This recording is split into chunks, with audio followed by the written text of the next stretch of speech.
Hello friends, आप देख रहे हैं यूट्यूब चैनल जीपी क्लासेस। और आज के इस सेशन में हम कुछ इम्पोर्टेंट टॉपिक्स को कवर करने वाले हैं। आज हम कई सारे टॉपिक्स के ऊपर कुछ क्वेश्चंस को सॉल्व करेंगे, जिसमें हमारे टॉपिक हैं counselling, mentoring, leadership, marketing mix. हमने ये टॉपिक आपको पहले करा रखे हैं, तो आज हम थोड़ा एक तरीके से रिवीजन कर रहे हैं। ठीक है, तो थोड़ी सी स्पीड ज्यादा रहेगी। ठीक है, उम्मीद है आपको सेशन अच्छा लगेगा। तो चलिए स्टार्ट करते हैं। पहला क्वेश्चन आ रहा है आपके सामने। कल की क्लास में आपको बताया गया था कि काउंसलिंग क्या होता है, मेंटरिंग क्या होता है, लीडरशिप क्या होता है, मार्केटिंग मिक्स क्या होता है। जब मैं कल आपकी क्लास लिया था जूम पे, तो वहां पर अच्छे से डिस्कस हुआ था। ठीक है, कुछ बच्चे बोल रहे थे लीडरशिप पे करा दो, लीडरशिप तो पहले में करा चुके हम। तो हम एक ओवरऑल लेके आए, इसमें आपका काउंसलिंग से भी क्वेश्चन है, मेंटरिंग से भी, आपका लीडरशिप से और आपके मार्केटिंग मिक्स से भी है। कल एक किसने पूछा था मार्केटिंग मिक्स सीक्वेंस में आते हैं क्या, तो बिल्कुल सही बात है, आपके सीक्वेंस में पूछे जाते हैं कि छठा पीक कौन सा, आपका सातवां पीक है। तो हम ज्यादा डिस्कस नहीं करेंगे, हम एक सीक्वेंस को देख लेंगे और बाकी जो हमारे पेपर पॉइंट से बहुत अच्छे होंगे क्वेश्चन। ठीक है, तो इसी के साथ आज का पहला क्वेश्चन स्टार्ट करते हैं। तो जो जो रेडी है कमेंट सेक्शन में जवाब दे दो। कौन कौन तैयार है आज? लग नहीं रहा किसी का मैसेज नहीं आ रहा ग्रुप में। अगर आप रेडी हो कमेंट बॉक्स में मैसेज करो, तो हम स्टार्ट करते हैं। रेडी हो? चलो ठीक है, स्टार्ट करते हैं। पहला क्वेश्चन आपके सामने आ गया। तो पहला क्वेश्चन आपके सामने है, first open university setup in India in 1982। तो ये जो यूनिवर्सिटी है, जो कि 1982 में पहली बार इंडिया की पहली ओपन यूनिवर्सिटी स्टैब्लिश हुई, इसका नाम क्या था? ये कहाँ पर थी? तो जल्दी से बताइए आपका क्या आंसर होगा। इस समय आपके सामने है 4 ऑप्शंस।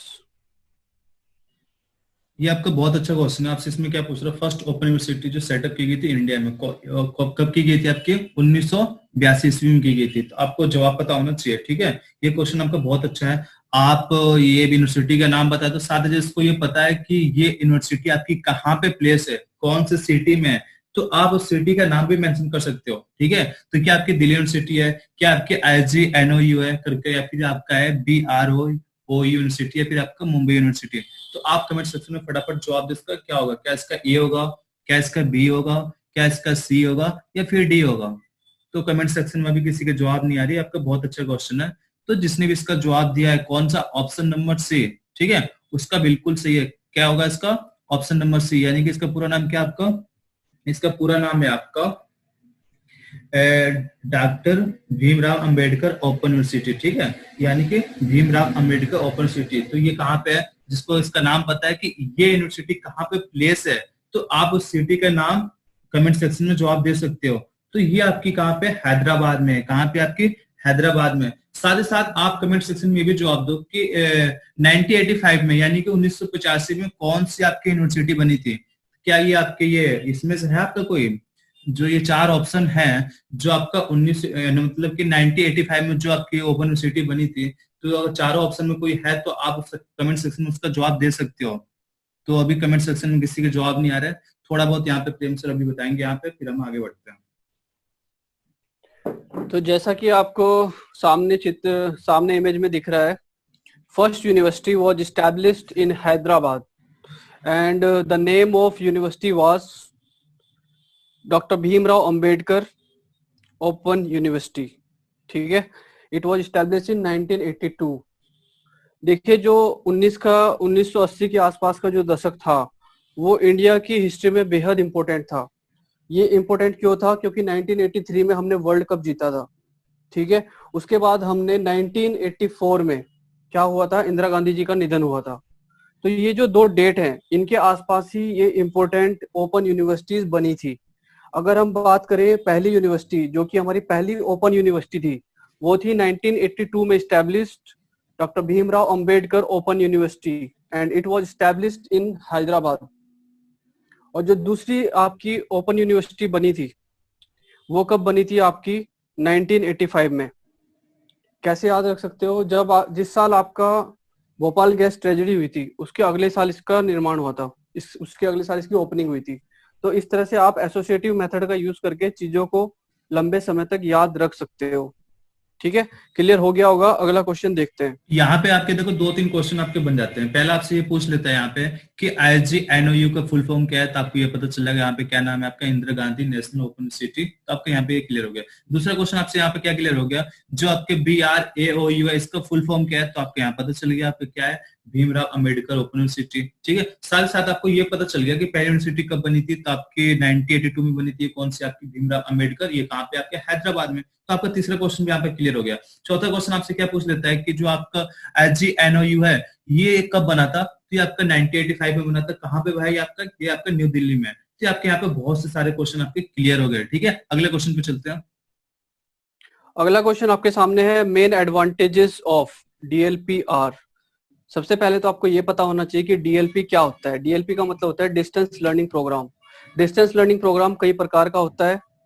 कौन कौन सा होता है, ठीक है, कौन कौन सा होता है, सिमेट्रिक, एसिमेट्रिक, क्या था वो, ठीक है, वो कई प्रकार का होता है ना, जिसमें आपको एक में फीडबैक मिल जाता है, एक में फीडबैक नहीं मिलता है, एक हाइब्रिड वाला होता है।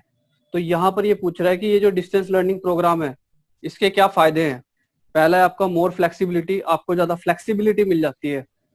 दूसरा है अर्निंग वाइल लर्निंग, इसका मतलब है जिस समय आप पढ़ रहे होते हो उस समय आप कहीं जॉब वगैरह कर सकते हो, थोड़ा अर्निंग कर सकते हो। तीसरा ऑप्शन है A and B, और आपका फोर्थ ऑप्शन है नन ऑफ द अबव। तो जल्दी से बताइए आपका क्या आंसर होगा। तो सबसे पहले तो जिससे पता है DLP का फुल फॉर्म क्या, आप तो कमेंट सेक्शन में जवाब लिख सकते हो। साथ ही साथ इसका टाइप भी लिख सकते हैं, कौन कौन से टाइप होता है आपका। सिंक्रोनस होता है आपका, एसिंक्रोनस होता है, हाइब्रिड होता है आपका, टाइम बेस होता है आपका, और भी बहुत से होते हैं, पर आपके मेन 3-4 ही हैं। ठीक है, तो आपको यहाँ पता चल गया। साथ ही साथ यहाँ पे क्वेश्चन आपसे पूछ रहा है इसके मेन एडवांटेज क्या है डिस्टेंस लर्निंग प्रोग्राम के।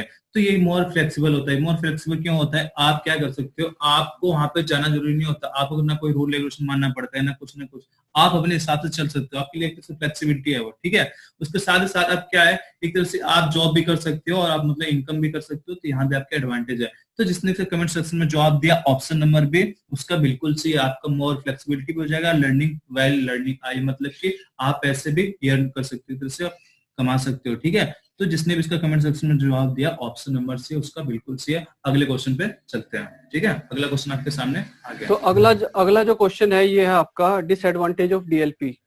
डिसएडवांटेज क्या होती है डिस्टेंस लर्निंग प्रोग्राम की। 4 ऑप्शन है आपके सामने, not suitable for skill courses. इसका मतलब है अगर मान लिया आप इलेक्ट्रिशियन का कोर्स करना चाह रहे हो, ठीक है, या फिर अगर मान लिया सिविल का कुछ कोर्स करना चाह रहे हो ताकि आप कुछ सीख सके, स्किल सीख सके, तो थोड़ा सा मतलब इस तरह के जो स्किल कोर्सेज हैं वो सुटेबल नहीं होंगे। दूसरा है आपका no direct access with the teacher. इसका मतलब है जो आपका इंटरेक्शन होगा टीचर के साथ, ठीक है, वो कहीं ना कहीं थोड़ा इनडायरेक्ट हो जाता है। तीसरा है आपका lack of social interaction. Social का मतलब होता है सामाजिक रूप से आप अपने टीचर के साथ ज्यादा घुल मिल नहीं पाते। और फोर्थ आपका है ऑल ऑफ द अबव। तो जल्दी से बताइए आपका क्या आंसर होगा। ये भी आपको बहुत अच्छा क्वेश्चन है। यहाँ पे देखो, आप DLP के फायदे तो बहुत से हैं पर इसके नुकसान भी तो बहुत से हैं। इसका पहला नुकसान पता है कौन सा है इसका, पहला नुकसान ये है, आप अभी क्या कर रहे हो, CITS कर रहे हो, यानी कि आप क्या कर रहे हो, आप एक तरह से स्किल लेने गए हो ना CITS में, आप वहां पे प्रैक्टिकल में फोकस करने गए हो, आप वहां पे ये फोकस करने गए हो। तो वास्तव में क्लास में पढ़ाते कैसे हैं, प्रिपरेशन कैसे होता है, प्रेजेंटेशन क्या होता है, एप्लीकेशन क्या होता है, क्लास में हमारा बिहेवियर क्या होगा। अगर वहां पे एक तरह से JD होता है, ग्रुप डिस्कशन होता है, तो मैं अपने आप को कैसे वहां पे प्रूव करूंगा, ये चाहे प्रूव करूंगी कैसे, क्या होगा। ठीक है, अगर वहां पे कोई एक तरह से एनुअल फंक्शन होता है, चाहे कोई भी प्रोग्राम होता है, गेम्स वगैरह होते हैं, तो आप पार्टिसिपेट करते हो, मतलब आपको अलग अलग चीजें पता चलता है। पर यहाँ पे DLP में क्या, डिस्टेंस लर्निंग प्रोग्राम होता है या फिर डिस्टेंस लर्निंग जो होता है, आप उसमें एक तरह से स्किल कोर्स कैसे कर पाओगे यार। आप जब तक वहां पे, यहाँ पे क्या होते हैं ज्यादातर ऑनलाइन होते हैं या फिर मटेरियल आपको प्रोवाइड हो जाता है, यही तो होता है। पर डिस्टेंस लर्निंग प्रोग्राम में आप इंस्टीट्यूट में जाते नहीं हो, आपका जो स्किल है ये तो सबसे पहले खराब हो जाता है, आपका स्किल मिलता ही नहीं वहां पे। साथ ही साथ क्या है, आप टीचर के साथ कोई कांटेक्ट है नहीं, no direct access with the teacher, यानी कि आप एक टीचर से कोई फिर पहच है ही नहीं, आप टीचर से कोई मतलब है नहीं आपका। ठीक है, यानी टीचर आपको एक अच्छे से बेटर सिखा भी नहीं पाता अच्छे से, आपके अंदर क्या कमी है, आपके अंदर इंडिविजुअल डिफरेंस क्या है, वो एक तरह से पकड़ नहीं पाता है, और कहीं ना कहीं आप कहीं कहीं पिछड़ते चले जाते हो। साथ ही साथ क्या है, आप एक तरह से सामाजिक संपर्क की कमी होता है, सोशल इंटरेक्शन की कमी होता है। आप देखो, आप अभी CITS कर रहे हो तो पूरे क्लास में हो, आप पूरे एक दूसरे बच्चों के नेचर भी समझते हो। साथ ही साथ आप ये नोटिस कर रहे हो कि आपके क्लास में अदर स्टेट के बच्चे, यूपी कैसे हैं, उत्तराखंड कैसे हैं, हिमाचल कैसे हैं, आपके और बहुत से स्टेट हैं, चेन्नई के कैसे हैं, हैदराबाद के कैसे हैं, यानी कि आप एक तरह से देखा जाए तो आप एक तरह से क्या कर रहे हो आप, दूसरों के कल्चर को भी पता चलता है। यहाँ पे अभी साइड टेस्ट कर रहे हो तो अदर स्टेट के बच्चे हैं, तो हर किसी कल्चर क्या है, वहां के लोग क्या है, तो आपको हर किसी के बारे में कुछ ना कुछ पता चल रहा है आपको। पर डीएलपी में ऐसा कुछ नहीं होता है, ठीक है। ये सारे वहां के डिसएडवांटेज, आप कहीं ना कहीं ये चीजें स्किप कर जाते हो। अगर डीएलपी पे एजुकेशन लोगे तो ये जो फायदे होते हैं ना आपको मिलते नहीं, सारे नुकसान आपको मिलते हैं, ठीक है। तो जिसने इसको कमेंट सेक्शन में जवाब दिया है ऑप्शन नंबर डी, उसका बिल्कुल सही, यानी कि सारे डिसएडवांटेज है उसके, ठीक है। तो क्लियर है यहाँ तक, आगे बढ़े, चलो आगे देखते हैं अगला क्वेश्चन। अगला क्वेश्चन आपके सामने है, benefit of time management are. इसका मतलब है टाइम मैनेजमेंट के क्या बेनिफिट्स होते हैं। पहला ऑप्शन है ग्रेटर प्रोडक्टिविटी एंड एफिशिएंसी। इसका मतलब है बेटर प्रोडक्टिविटी मिलेगी आपको, ज्यादा एफिशिएंसी मिलेगी। दूसरा ऑप्शन है increased opportunities for progress with less stress. इसका मतलब है आपको ज्यादा बेटर अवसर मिलेंगे और आपका जो स्ट्रेस है वो आपको कम होगा। तीसरा है आपका बेटर प्रोफेशनल रेपुटेशन। इसका मतलब है अगर आपका जो प्रोफेशनल लेवल पे रेपुटेशन है, क्योंकि आप टाइम मैनेजमेंट बहुत अच्छे से जानते हैं, तो आपका वो काफी अच्छा होगा। और फोर्थ आपका ऑप्शन है ऑल ऑफ द अबव। तो जल्दी से बताइए क्या आंसर होगा। देखो अभी कल या परसों के एक लेक्चर में मैं अर्चना मैम ने बताया था आपको बहुत अच्छे से टाइम मैनेजमेंट ने, उसके पहले बताया था, कल आपको स्ट्रेस मैनेजमेंट के बारे में बताया था, ठीक है। तो टाइम मैनेजमेंट भी आपका बहुत अच्छा इम्पार्ट होता है कि आप अपने फ्यूचर में कैसे करते हो। जैसे कि देखो अभी आपका लेसन प्लान है आपका, ठीक है। अभी आपका क्या लेसन प्लान प्रेजेंट करना चाहोगे, तो एक तरह से टाइम ड्यूरेशन होगा ना आपका 15 से 20 मिनट। अगर आपको पता ही नहीं है कि आप प्रिपरेशन में कितना टाइम लोगे, प्रेजेंटेशन में कितना लोगे, एप्लीकेशन में कितना लोगे, और टेस्ट मतलब कि पूरे स्टेज में जब आप प्रेजेंटेशन दोगे तो आपने सपोज करो आपने 10 स्लाइड सिलेक्ट कर लिया और आपको टाइम मिला वहां पे 20 मिनट, तो आप एक तरह से मेंटेन करके चलोगे ना कि मैं अपनी स्लाइड को कितने टाइम में करूं, क्या चीज है क्या चीज नहीं है। तो इसके अकॉर्डिंग क्या होगा, आप अपने टाइम का अच्छे से मैनेजमेंट कर सकते हो। यानी हम ये कह सकते हैं टाइम मैनेजमेंट का हमारे लाइफ में हो चाहे हमारे एजुकेशन में, इसका बहुत ज्यादा रोल होता है, ठीक है। तो कहीं ना कहीं अगर आप टाइम मैनेजमेंट पे चलोगे तो आपकी प्रोडक्टिविटी और आपकी एफिशिएंसी भी बेस्ट रहेगी, ठीक है। साथ साथ क्या होगा, जो आपके स्ट्रेस है, इसको देखो सपोज करो आपको 10 घंटे में कुछ आपको काम दे दिया गया करने के लिए और आपने टाइम मैनेजमेंट नहीं किया, आपने फालतू में टाइम इधर से उधर कर दिया, तो कहीं ना कहीं आपको स्ट्रेस भी होगा, इसके लिए स्ट्रेस क्रिएट होगा आपको, ठीक है। और साथ साथ ये होगा आपके सामने अगर कोई अपॉर्चुनिटी आती है, ठीक है, तो अपॉर्चुनिटी आपको क्या कर सकते हो, उसको छोड़ से एक तरह से नुकसान हो जाएगा। यानी एक तरह से हम क्या कर सकते हैं, सीधी सी बात है, हम ये कह सकते हैं कि हम अपने एक तरह से स्ट्रेस भी कम से कर सकते हैं टाइम मैनेजमेंट के अकॉर्डिंग, ठीक है। और जो भी हमारे सामने प्रोग्रेस आएगा हम उस प्रोग्रेस को या फिर अपॉर्चुनिटी को एक तरह से इंक्रीज कर सकते हैं। और लास्ट में क्या है, जो आपका एक तरह प्रोफेशनल या फिर आपका जॉब है, ठीक है, आप अपने जॉब के एक तरह से बेटर तरीके से उसको कर सकते हो, ठीक है। यानी कि हम सब मिला जुला के ये है टाइम मैनेजमेंट आपके हर चीज के लिए बहुत सफिशिएंट है, एफिशिएंसी हर चीज में क्रिएट करता है आपका, ठीक है। चाहे आपका एक तरह से स्ट्रेस मैनेजमेंट हो चाहे कुछ भी हो, ठीक है, हर चीज में आपका टाइम मैनेजमेंट का बहुत ज्यादा बेनिफिट होता है। तो जिसने भी इसका जवाब दिया ऑप्शन नंबर डी उसका बिल्कुल सही है, ठीक है। क्लियर है यहाँ तक, अगला देखिए, अगला देखते हैं क्वेश्चन। अगला क्वेश्चन आपका, the activities controlling our stress are. इसका मतलब है वो कौन कौन सी एक्टिविटीज होती हैं जिससे हम स्ट्रेस को कंट्रोल कर सकते हैं। तो पहला है वर्क ऑन योर हॉबी। इसका मतलब है आप अपनी हॉबीज पर काम करिए। दूसरा है talk with friends family with problems. इसका मतलब अपने दोस्तों से और अपने परिवार वालों से आप उस चीज को डिस्कस कीजिए, बात कीजिए। Take time to think and relax. इसका मतलब है थोड़ा टाइम अपने लिए रखिए जिसमें आप क्या कर सको, सोच सको और रिलैक्स कर सको। और आपका फोर्थ ऑप्शन है ऑल ऑफ द अबव। तो मेरे ख्याल से इसका तो आंसर आप सभी क्लियरली अच्छे से दे देंगे। अब आगे देखो, हमारे लीडरशिप के क्वेश्चन आएंगे। हाँ अभी आपको कल ही बताया था अर्चना मैम ने स्ट्रेस मैनेजमेंट के बारे में बताया था आपको, बहुत अच्छा लेक्चर लिया था उन्होंने, बहुत सही लेक्चर, ये घंटे करीब लिया था, बहुत अच्छी चीज बताया था आपको, ठीक है।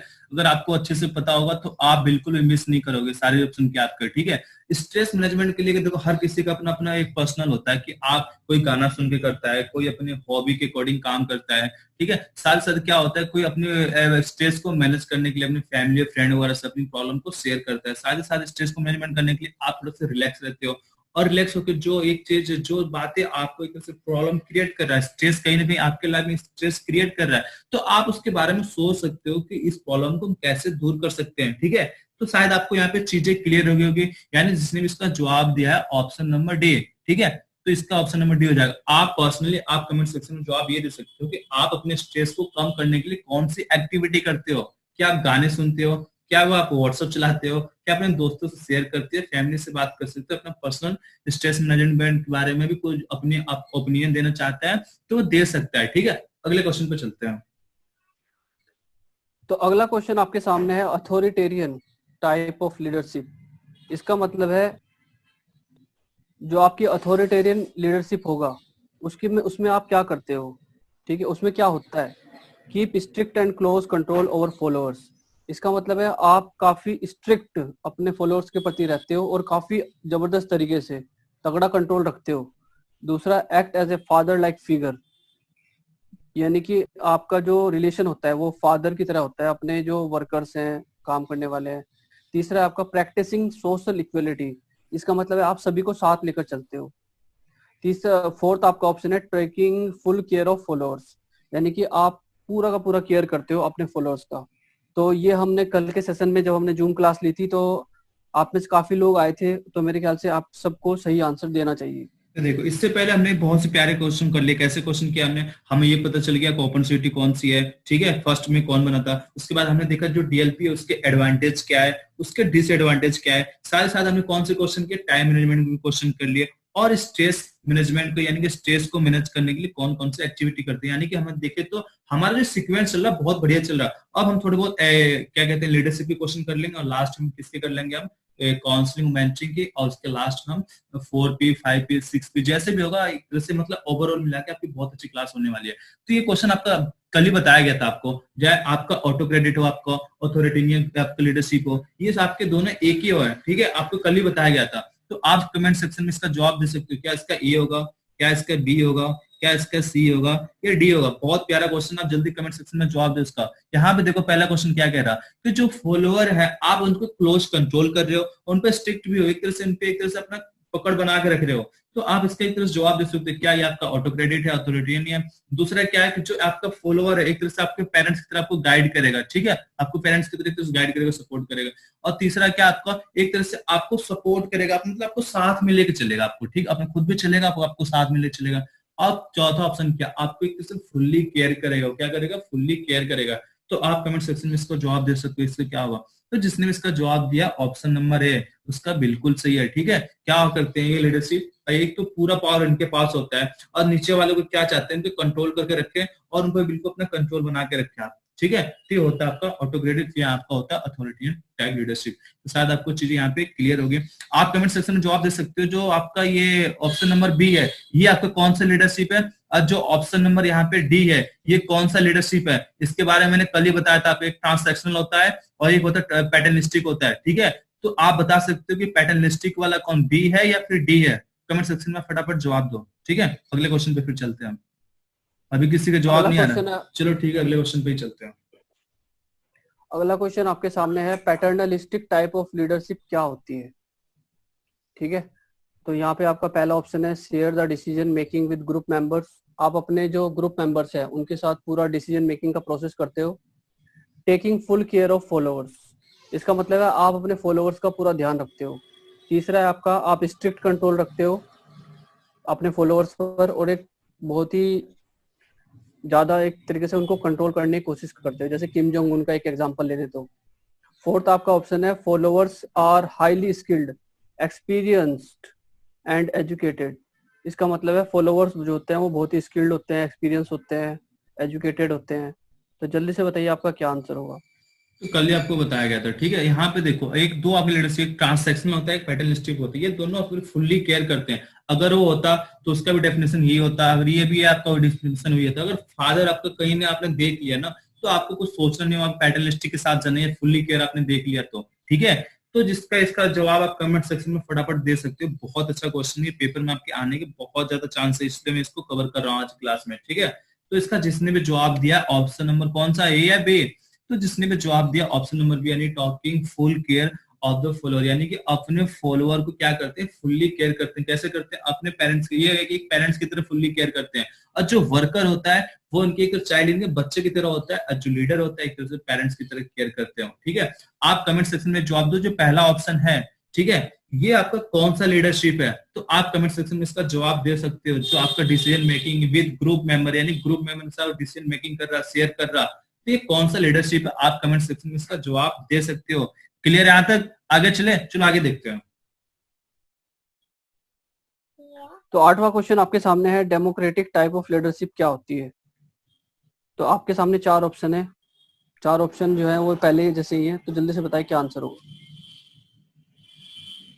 तो आपको यहाँ पता होना चाहिए कि डेमोक्रेटिक क्या होता है। देखो अभी हमने कौन कौन सी लीडरशिप पढ़ ली, अभी हमने पढ़ा ऑटो क्रेडिट। ऑटो क्रेडिट में क्या था, जो आपका ये ऑप्शन नंबर है, ये आपका कौन सा ऑटो क्रेडिट है, इसमें क्या करता है वो अपने नीचे फॉलोवर वालों को बिल्कुल कंट्रोल कर रखता है, उनको एक तरह से दबदबा बना के रखता है, उनको अपना अपनी पकड़ बना के रखता है, सोचता है कि बस मेरी चले, बाकी किसी को मैं सुनू ना, ठीक है। ये चीज होता है आपका कौन सा आपका ऑटो क्रेडिट हो गया। अब यहाँ पे क्वेश्चन आपसे क्या पूछ रहे, डेमोक्रेटिक के बारे में। इससे पहले हमने कौन सा पढ़ा, पैटर्नलिस्टिक पढ़ लिया। पैटर्नलिस्टिक में क्या था, पैटर्नलिस्टिक में आपका ये था वो फुल्ली केयर कर रहा था अपने नीचे फॉलोअर को, जो भी उसके नीचे काम करे उनको फुल्ली केयर कर रहा था वो एक पेरेंट्स की तरह। तो हमारा पैटर्नलिस्टिक भी वहां पे क्लियर हो गया। पर यहाँ पे क्या है, डेमोक्रेटिक। डेमोक्रेटिक में क्या होता है, आप कोई भी डिसीजन लेते हो ना, तो डिसीजन लेने के लिए क्या करते हो, आप पूरे ग्रुप मेंबर के साथ क्या करते हो, पूरा अपना डिसीजन लेने के लिए शेयर करते हो। हाँ वो अलग बात है कि डिसीजन आप पर्सनल भी ले सकते हो, पूरा ग्रुप मेंबर भी ले सकता है, पर डिसीजन लेने के लिए आपको ग्रुप मेंबर के साथ आपको डिस्कस करना पड़ेगा, ठीक है। पूरे ग्रुप के साथ आपको डिस्कस करना पड़ेगा। वो ग्रुप में डिस्कशन के बाद लास्ट में आप खुद ले लो, पूरा ग्रुप ले ले, वो अलग बात है। तो आप कमेंट सेक्शन में जवाब तो डेमोक्रेटिक का कौन सा होगा, तो जिसने भी इसका जवाब दिया ऑप्शन नंबर सी उसका बिल्कुल सही है। यानी कि क्या हो जाएगा, वो अपने डिसीजन मेकिंग के लिए शेयर करते हैं अपने ग्रुप मेंबर को, चाहे ग्रुप मेंबर भी ले सकता है, वो पर्सनल ले सकते हैं, पर आपको शेयर जरूर करना है अपने ग्रुप मेंबर के साथ। तो शायद आपको चीजें क्लियर हो गई। जो पहला आपका है ये आपका ऑटो क्रेडिट है, और जो ऑप्शन नंबर सी है ये आपका डेमोक्रेटिक है। तो शायद आपको चीजें यहाँ पे क्लियर हो गया। क्लियर है यहाँ तक, आगे बढ़े, चलो आगे देखते हैं अगले क्वेश्चन।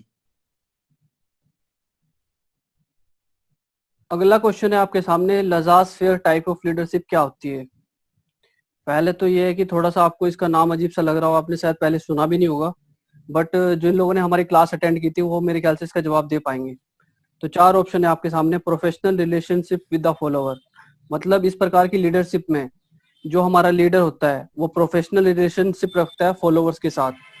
दूसरा होता है act as a father like figure, इसका मतलब है इस लीडरशिप में जो लीडर है वो अपने फॉलोअर्स के साथ फादर जैसा बिहेव करता है। थर्ड ऑप्शन है आपका, task are given to the follower with little और नो डायरेक्शन, इसका मतलब है जो काम है वो अपने फॉलोअर्स को दे दिया जाता है बहुत ही कम डायरेक्शन के, या फिर लगभग ना के बराबर डायरेक्शन के। और डी ऑप्शन है आपका, स्ट्रिक्ट एंड क्लोज कंट्रोल, जैसा कि अथॉरिटेरियन में होता है। तो जल्दी से बताइए क्या चॉइस होगा। तो यहाँ पे देखो आपके जो ये तीन है, ये आपके जो ये और ये वाला क्वेश्चन है, ये तो आपका हो चुका है, आपका पहले हो चुका है। ये कौन सा आपका, ये आपका ऑटो क्रेडिट स्ट्रिक्ट रहता है बिल्कुल, क्लोज कंट्रोल करते हैं। कौन सा ऑटो क्रेडिट चाहते हैं नीचे वाले को बिल्कुल दबा के लेकर कंट्रोल करके रखते हैं, तो आपका ऑटो क्रेडिट हो गया। आपका डेमोक्रेटिक के बारे में बात कर लिया हमने, क्या शेयर करते डिसीजन मेकिंग किसके साथ, अपने ग्रुप मेंबर के साथ वो शेयर कर रहा था वहां पर। और जो ये आपका फादर जैसे आपको सपोर्ट कर रहा है, आपको कौन सा पैटर्निस्टिक है, या फिर इसका दूसरा नाम क्या, फुल्ली केयर आ जाएगा, तो पैटर्निस्टिक का। पर यहाँ पे लजाज फेयर के बारे में बता रहा कि ये कौन से लीडरशिप होते हैं, तो भाई मैं इसके बारे में आपको बता देता हूँ थोड़ा सा। ये जो एक तरह से लीडरशिप होता है ना, एक मैसेज, आप एक इंफॉर्मेशन देने का एक जरिया होता है, बस एक मैसेज देने का जरिया होता है, बाकी इसका काम कोई नहीं है। ये छोटा सा टास्क दे देगा, कोई भी काम दे देगा नीचे फॉलोअर को करने के लिए, ना उनको कोई डायरेक्शन दिखाएगा, ना उन्हें कुछ बताएगा, ठीक है, वो अपना खुद करेंगे। हाँ, पर क्वेश्चन आपका एक और ये बनता है, ऐसा कौन सा लीडरशिप है जिसमें उसके नीचे के फॉलोअर को क्या एजुकेटेड होने चाहिए, पढ़े लिखे होने चाहिए, तो ये कौन सा आपका लजाज फेयर है वो, ठीक है। तो आपको क्वेश्चन यहाँ से बनता है कि कौन सा ऐसा लीडरशिप है जिसके फॉलोअर को एक तरह से एजुकेटेड पढ़े लिखा होना चाहिए, तो ऐसे कौन से ये आपके लजाज फेयर टाइप की लीडरशिप होते हैं। इसमें क्या ये क्या होता है, कोई भी अपना काम नीचे फॉलोअर को दे देते हैं, बाकी इनका कोई मतलब नहीं होता, उनको ना कोई डायरेक्शन दिखाते हैं ना कुछ करते हैं। तो जिसने भी इसका कमेंट सेक्शन में जवाब दिया ऑप्शन नंबर डी उसका बिल्कुल, सॉरी ऑप्शन नंबर सी उसका बिल्कुल सही है। ऑप्शन नंबर डी आपका कौन सा है, ये आपका ऑटो क्रेडिट का है, ये आपका पैटर्निस्टिक का है। तो शायद आपको चीजें यहाँ पे क्लियर होगी। आगे बढ़े अगले क्वेश्चन पे, चलो अगला क्वेश्चन देखते हैं। थोड़ा सा मैं आपको लजाज फायर के बारे में बता देता हूँ, क्योंकि कुछ टाइम बाद हो सकता है आप लोग भूल जाए, ठीक है। तो लजाज फायर की अगर हम बात करें तो लजाज फायर में क्या होता है कि जो हमारा लीडर होता है वो पूरा का पूरा जो काम है वो क्या कर देता है, अपने सबऑर्डिनेट को दे देता है, ठीक है। एक आप इसको ऐसे भी समझ सकते हैं, जो हमारे पहले जो पीएम थे मनमोहन सिंह, ठीक है, वो एक तरीके से इसी चीज के उदाहरण थे, ठीक है। आप समझ सकते हो खुद कॉन्टेक्स्ट, किस कॉन्टेक्स्ट में मैं बात कर रहा हूँ। थोड़ा सा एक उदाहरण मैं आपको और देना चाहूंगा, जैसे मैं अपना अगर पर्सनल एग्जांपल की बात करूं, कभी कभी क्या होता है, जैसे अगर आप प्राइवेट इंडस्ट्री वगैरह में काम करते हो तो जो आपका सीनियर वगैरह होते हैं तो वो बहुत ही एडे टाइप के होते हैं। वो क्या करते हैं कि सारा का सारा काम अपने आपको दे देंगे वो, ठीक है, और खुद क्या कर जाएंगे, वो कहीं अपना मस्ती मारेंगे, अपना कहीं फोन पे लग जाएंगे या कुछ और करने लग जाएंगे, ठीक है। तो उसमें भी क्या हो रहा है, उसमें भी तो यही हो रहा है, सारा का सारा काम आपको दे दिया जा रहा है, उन्हें मतलब ही नहीं है किसी और चीज से कि मतलब आप क्या कर रहे हो, कैसे कर रहे हो, चीजों किस तरह से प्रोसेस कर रहे हो। तो इस प्रकार की जो लीडरशिप होती है, जिसमें आपका जो लीडर है वो एक तरीके से निकल लेता है, आपको काम कुम दे दा के ना, ठीक है, तो उसे बोलते हैं लजाज फेयर लीडरशिप। तो अगला क्वेश्चन देख लेते हैं हमारा क्या है। ये क्वेश्चन बहुत अच्छा है, ठीक है, ये क्वेश्चन बहुत अच्छा है, और इसका क्वेश्चन का हमने कल कराया भी था ये आपको, हमारा जो सेशन था। तो ये क्वेश्चन है, ट्रांसैक्शनल टाइप का जो लीडरशिप होता है उसमें क्या होता है। ट्रांसैक्शनल टाइप में act as a father like figure, यानी कि जो आपका लीडर है वो आपके फादर फिगर की तरह काम करता है। दूसरा है motivating the followers giving rewards and punishment, इसका मतलब है वो आपको रिवार्ड भी दे सकता है अच्छा काम करोगे तो, और अगर थोड़ा सा आपने गलती किया या अगर मिस्टेक हुई आपसे तो आपको पनिशमेंट भी कर सकता है। तीसरा है प्रैक्टिसिंग सोशल इक्वालिटी, इसका मतलब है सभी को साथ लेके चलता है। और फोर्थ आपका ऑप्शन है keep strict and close control over followers. Clear हो गया होगा आपको, जल्दी से आंसर बताइए क्या आंसर होगा।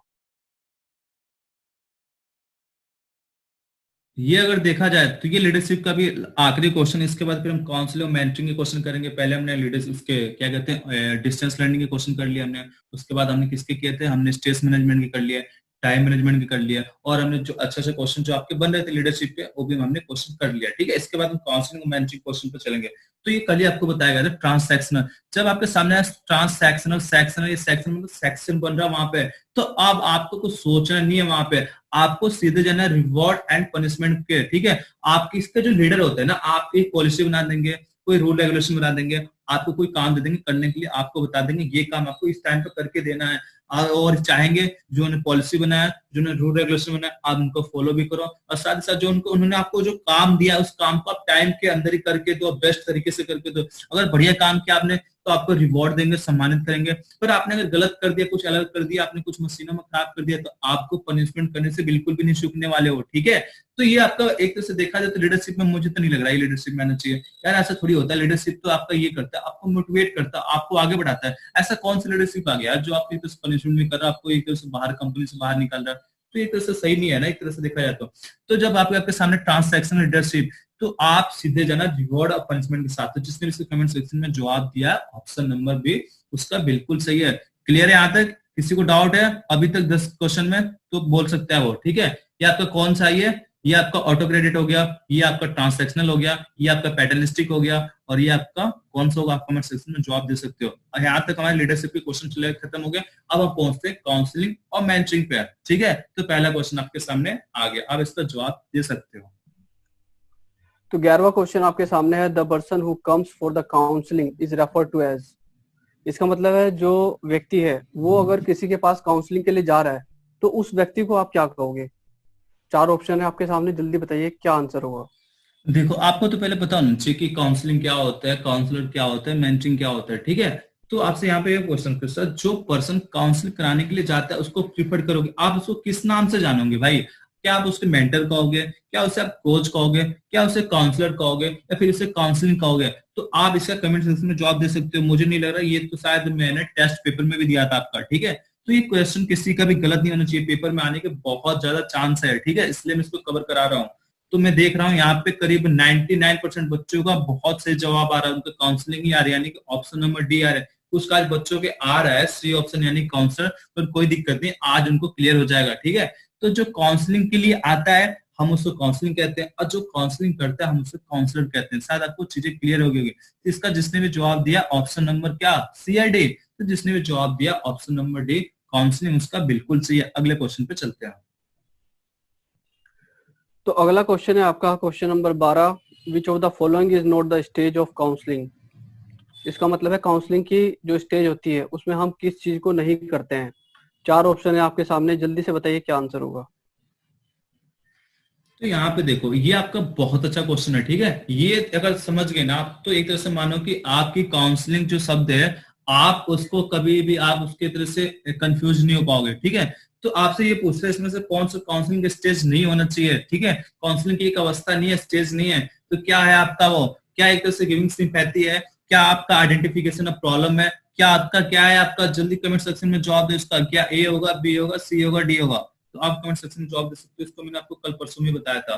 तो एक होता है आपका सिंपैथिक, एक होता है एम्पैथिक। ये जब भी आपके सामने आते हैं ना तो आप कहीं ना कहीं कंफ्यूज हो जाते हो, पर आज के बाद आपको कंफ्यूज होने की जरूरत नहीं है। पर तीसरा ऑप्शन बी ऑप्शन के बारे में आपको थोड़ा सा बता देता हूँ, होता है क्या आपका, ये आपका ऑप्शन ए है, ये बी है, ये सी है, डी है, ये गलती से यहाँ पे 4 आ गया, आप इसको कंसिडर मत करो। तो आइडेंटिफिकेशन ऑफ प्रॉब्लम, आपकी प्रॉब्लम की पहचान करता है। देखो एक काउंसलिंग है, काउंसलर के पास जा रहा है अपनी काउंसलिंग कराने के लिए, तो उसकी प्रॉब्लम की पहचान करेगा ना, तभी तो उसको प्रॉब्लम को सोल्यूशन करने के बताएगा वो। और साथ ही साथ आप जवाब देना इसका क्या होगा, फॉलो मतलब जांच करना, आप उसको तो समाधान देगा। ठीक है, तो आप इसका, मैं देख रहा हूँ कमेंट सेक्शन में ज्यादातर बच्चों को सही जवाब आ रहे हैं, यानी कि ऑप्शन नंबर ए आ रहा है, बिल्कुल सही है। तो जिसने भी जवाब दिया ऑप्शन नंबर ए उसका बिल्कुल सही है। अब मैं काम करता हूँ, आपके सामने क्वेश्चन और भी आ जाते हैं एम्पैथिक सिंपैथिक करके, थोड़ा सा आप कंफ्यूज हो जाते हो, तो थोड़ा सा मैं आपको एम्पैथिक सिंपैथिक को यहाँ पे प्रेम से बताने वाले हैं, फिर हम आगे चलते हैं। ठीक है, तो जैसा कि आपको इमेज में दिख रहा है, फीलिंग फॉर समवन, यानी कि दूसरे, फीलिंग फॉर समवन, किसी के लिए महसूस करना, ये होता है सिंपैथी। ठीक है, और फीलिंग विद समवन, इसको खुद से फील कर रहे हो। ठीक है, तो ये होता है एम्पैथी। और यहाँ पर जो है, यहाँ पे जो आपको नीचे जो चित्र दिख रहा है, इसमें आपको पता चल रहा होगा सिंपैथी क्या आ रहा है, कि आप उसको सुन रहे हो कि हाँ भाई आपको क्या प्रॉब्लम है बताइए चलो। ठीक है, सिंपैथी है आपको। लेकिन एम्पैथी में क्या होता है कि आप खुद उस चीज को फील करने लगते हो। ठीक है, यानी कि आई फील योर पेन। ठीक है, तो जल्दी से मेरे ख्याल से आपको क्लियर हो गया होगा।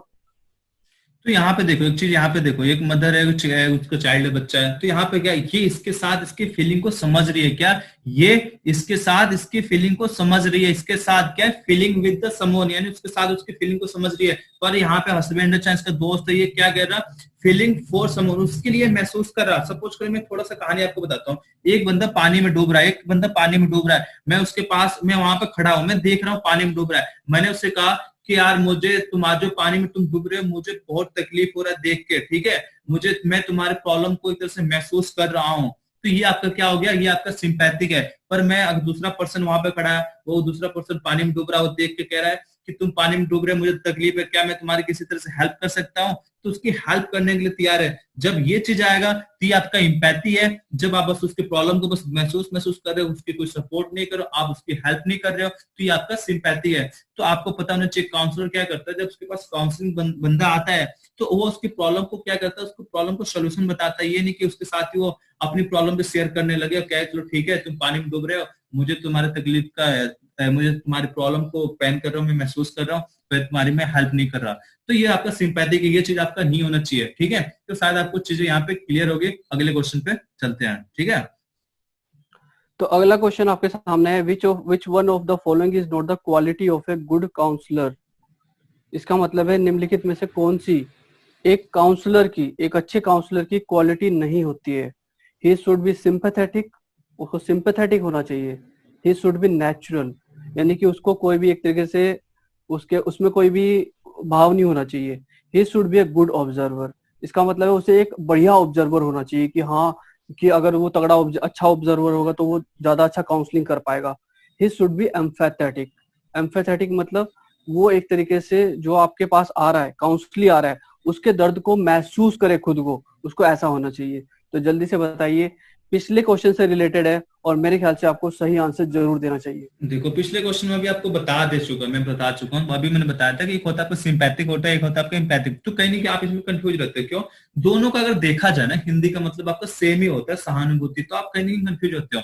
सिंपैथिक में क्या है, ये बंदा एक तरह से उसके प्रॉब्लम को महसूस कर रहा, उसके लिए महसूस कर रहा, उसके साथ नहीं कर रहा, उसके लिए महसूस कर रहा। जैसे मैंने बताया था ना, पानी में डूब रहा, उसने देखा और उसने कहा कि हाँ तुम पानी में डूब रहे हो, तुम्हारी तकलीफ का मैं एक तरह से, अब तुम्हारे दर्द को मैं महसूस कर सकता हूँ। बस ये चीज आपका सिंपैथिक। सिंपैथिक में क्या है, तुम पानी में डूब रहे हो, मुझे तकलीफ है, और मैं तुम्हारी हेल्प कर सकता हूँ, मैं तुम्हारी हेल्प के लिए तैयार हूँ, ये आपका एम्पैथिक है। तो आप इसका कमेंट सेक्शन में आप जवाब दे सकते हो। अब मुझे नहीं लग रहा किसी का क्वेश्चन गलत होगा, ठीक है, उसका नेचर बेस्ट होना चाहिए। और उसके सामने देखो, आप मेरे, जैसे मैं पढ़ा रहा हूँ आपको, मुझे पता होना चाहिए ना आपकी प्रॉब्लम क्या है। आप मुझे अगर आपके प्रॉब्लम के ऑब्जर्व नहीं करूंगा तो मैं टीचर थोड़ी माना जाऊंगा अच्छा, या फिर मैं काउंसलर अच्छा थोड़ी माना जाऊंगा। तो ये प्रॉपर्टी आपके अंदर होनी चाहिए। तो तो आप, मुझे लग रहा है किसी के भी क्वेश्चन गलत नहीं होना चाहिए। तो जिसने भी इसका जवाब दिया, ऑप्शन नंबर है उसका बिल्कुल सही है। उसके अंदर कभी सिंपैथी की प्रॉपर्टी नहीं होनी चाहिए, उसके अंदर कोई क्वालिटी नहीं होनी चाहिए, उसके अंदर इंपैथी का होना चाहिए, गुड ऑब्जर्वर का होना चाहिए, और उसका नेचुरल अच्छा, नेचुरल जो है उसका बिहेवियर उसका बिल्कुल बढ़िया होना चाहिए।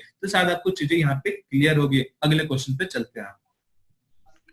तो अगला जो क्वेश्चन है वो है काउंसलिंग इज डिफाइंड एज। ठीक है, काउंसलिंग के बारे में मैं आपको थोड़ा सा और बता देता हूँ, उसके बाद इस क्वेश्चन को करेंगे। काउंसलिंग में क्या होता है, मान लिया अगर आपको कोई प्रॉब्लम है तो आप क्या करते हो कि एक काउंसलर के पास जाते हो। काउंसलर क्या करता है, आपकी बात को सुनता है। ठीक है, वो आपसे सिंपैथी रखता है कि हाँ यार इस पर्सन को कुछ प्रॉब्लम है। उसके बाद वो क्या करेगा, वो उसका कुछ सोल्यूशन बनाता है। जैसे एक उदाहरण के रूप में तनाव मुक्ति केंद्र वगैरह होते हैं, वहां पर क्या होता है कि वहां पे काउंसलर बैठता है, वो आपकी बातों को सुनता है, भाई आपको किस प्रॉब्लम क्या प्रॉब्लम है, फिर उसका कुछ सोल्यूशन बताता है। तो आप क्या होगे, आप काउंसली होगे, और वो चूंकि आपको काउंसलिंग कर रहा है तो वो क्या हो गया, काउंसलर हो गया। लेकिन यहाँ पर क्या होता है कि हमें, जो हमारा काउंसलर है उसको क्या होना चाहिए, उसको सिंपैथी रखनी चाहिए, एम्पैथी नहीं रखनी चाहिए। एम्पैथी का मतलब ये नहीं कि आप उसके पास गए, उसने कहा कि हाँ यार तू प्रॉब्लम में है, तो परेशान है, चल ऐसा करते हैं, चलो दोनों भाई डूब के मरते हैं। ठीक है, ऐसा नहीं होना चाहिए। तो मेरे ख्याल से क्लियर हो गया होगा आपको पिछला क्वेश्चन। लेकिन ये जो क्वेश्चन है ये क्या पूछ रहा है आपका, counselling is defined as, counselling का मुख्य उद्देश्य क्या होता है। तो 4 ऑप्शन है आपके सामने, बिल्कुल सिंपल तरीके से आपको ऑप्शन दे रखे हैं, तो जल्दी से बताइए क्या आंसर होगा।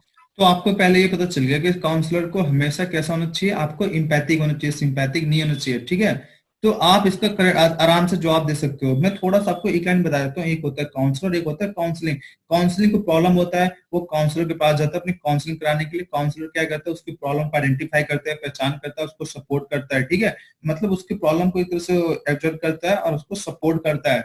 तो आपको शायद चीजें क्लियर हो गई होगी। तो जिसने भी इसका जवाब दिया है, ऑप्शन नंबर कौन सा, डी, उसका बिल्कुल सही है। क्या है इसका, ऑप्शन नंबर डी। यानी कि क्या है चीज वहां पर, supporting a person is facing A personal crisis या प्रॉब्लम। यानी क्या चीज है, मतलब ये है कि एक पर्सन जो है वो प्रॉब्लम को फेस कर रहा है, वो संकट को चाहे समस्याओं को फेस कर रहा है, तो उसके लिए क्या करे, उसको सपोर्ट जो करेगा ना, उससे जो होता है हमारा काउंसलिंग कहलाता है। शायद आपको यहाँ पे चीजें क्लियर हो गई होगी।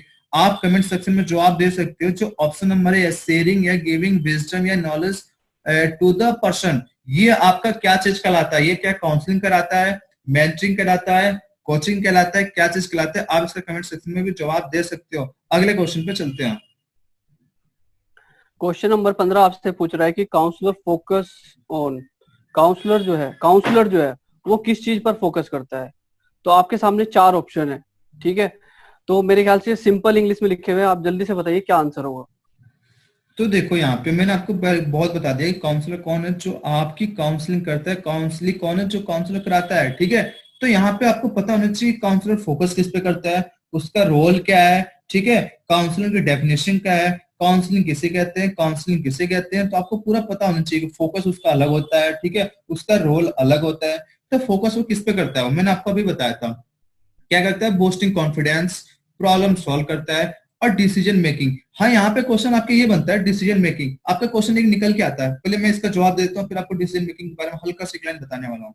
यहाँ पे जिसने भी जवाब दिया ऑप्शन नंबर सी, उसका बिल्कुल सही है, boosting confidence, problem solving and decision making. यहाँ पे क्वेश्चन एक और बनता है, बहुत अच्छा क्वेश्चन बनता है आपका। क्वेश्चन आपका ये बनता है, क्या counsellor decision making and decision खुद लेता है वो। तो आप कमेंट सेक्शन में जवाब दे सकते हो, क्या काउंसलर डिसीजन लेता है, खुद लेता है वो डिसीजन, बिल्कुल भी नहीं। ये क्वेश्चन जब भी आएगा, काउंसलर जो भी है एक डिसीजन नहीं लेता, कोई भी डिसीजन नहीं लेता वो।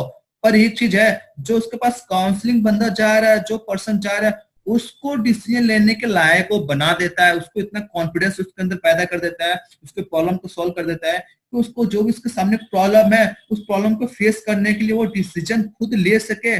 काउंसलर डिसीजन नहीं लेता, डिसीजन कौन लेता है, काउंसिल लेता है, उसको इस काबिल बना देता है कि बंदा वो डिसीजन ले सके। शायद आपको चीजें यहाँ पे क्लियर हो गई। क्लियर है, अगले क्वेश्चन पे चलो अगला क्वेश्चन देखते हैं। 16 क्वेश्चन है आपका, supporting a person if facing A personal crisis और प्रॉब्लम इज नोन एंड। इसका मतलब है अगर कोई पर्सन है वो फाइनेंशियल प्रॉब्लम, ठीक है, क्या पूछ रहा है ये, is facing A personal crisis और प्रॉब्लम।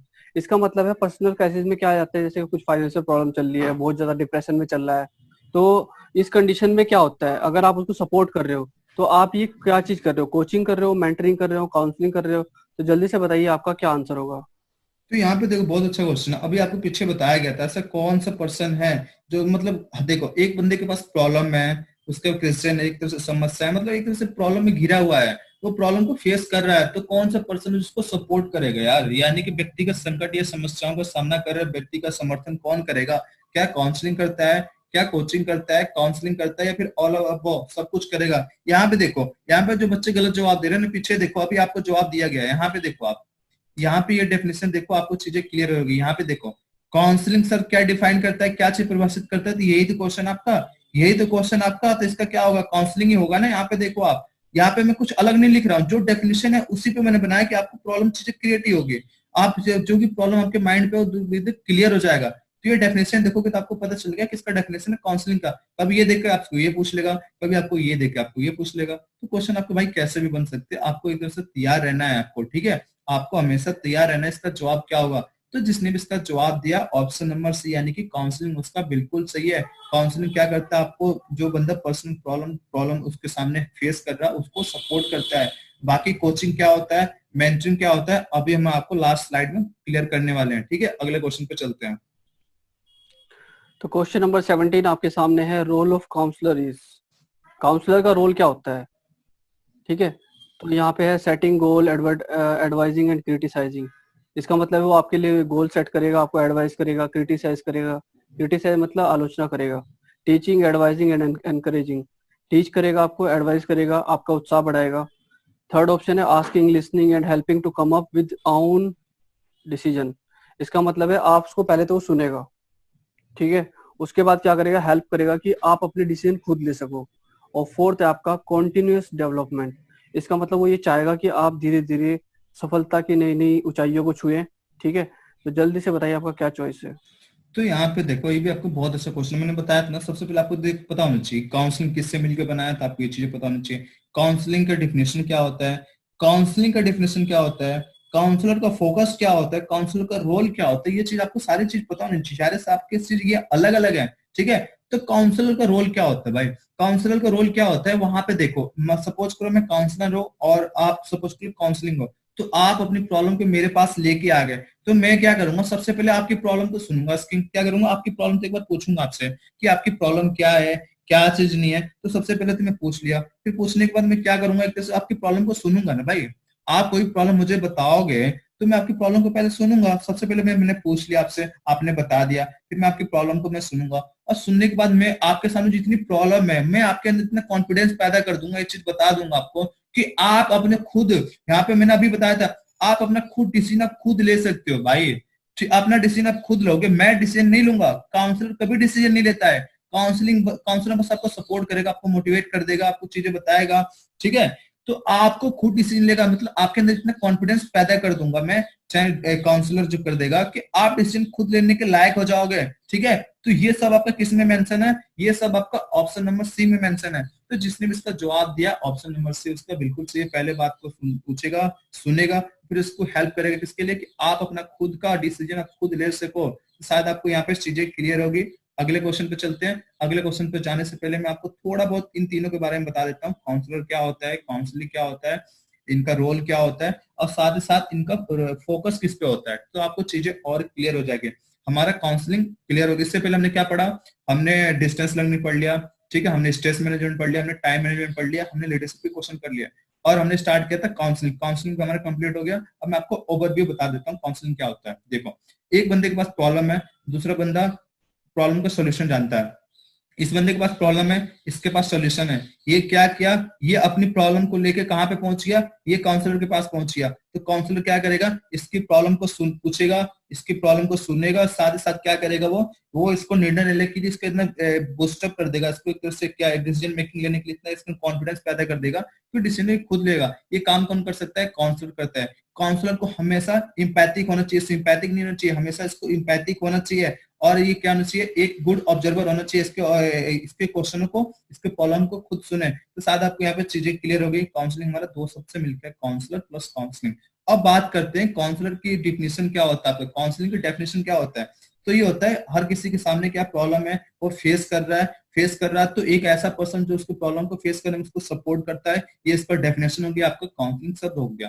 अब यहाँ पे पता चल गया आपको कि काउंसलिंग आपका दो शब्द से मिलकर बना था ना, एक आपका काउंसलर था, एक आपकी काउंसलिंग थे। तो काउंसलिंग कौन होता है? जो पर्सन काउंसलिंग कराने के लिए आता है, हम उस पर्सन को काउंसलिंग से नाम से जानते हैं। तो आपको ये चीजें क्लियर हो गया कि काउंसलिंग आपका दो शब्द से मिलकर बना है, इसका डेफिनेशन क्या होता है और काउंसलिंग हम किसे कहते हैं, यहाँ पे आपका क्लियर है। आगे चले, आगे देखते हैं कि हमारा जो काउंसलर होता है उसका फोकस किस पे होता है और काउंसलर का रोल क्या होता है। ठीक है, तो आपको चीजें यहाँ पे बेस्ट क्लियर हो जाएगा।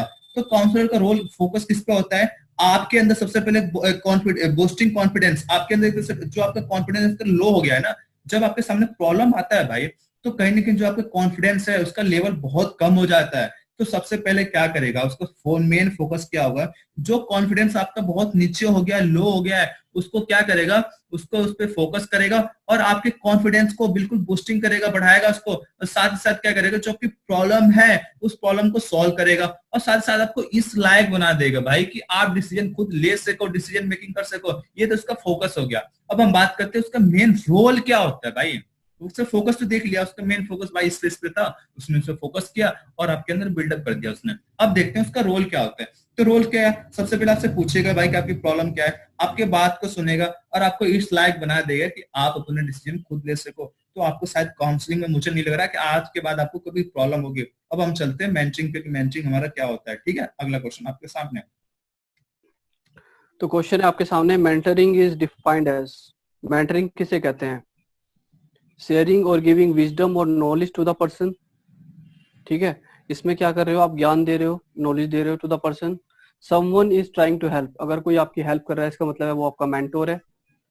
तीसरा है आपका exposing existing skills, gifts and skill of a person, इसका मतलब है आप किसी भी पर्सन को उसकी जो खूबियां हैं उसको बता रहे हो।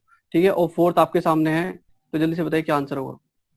तो यहाँ पे देखो, हमारे काउंसलिंग में भी किसी को प्रॉब्लम नहीं होगा। यहाँ पे देखो, ये जो है आपका ऑप्शन नंबर सी, ये तो पहले हटा लो भाई कि आपका काउंसलिंग हो गया, मैंने आपको कई बार बता चुका हूँ मैं। ठीक है, तो आपका मतलब ही नहीं है, आप जवाब दोगे इसका।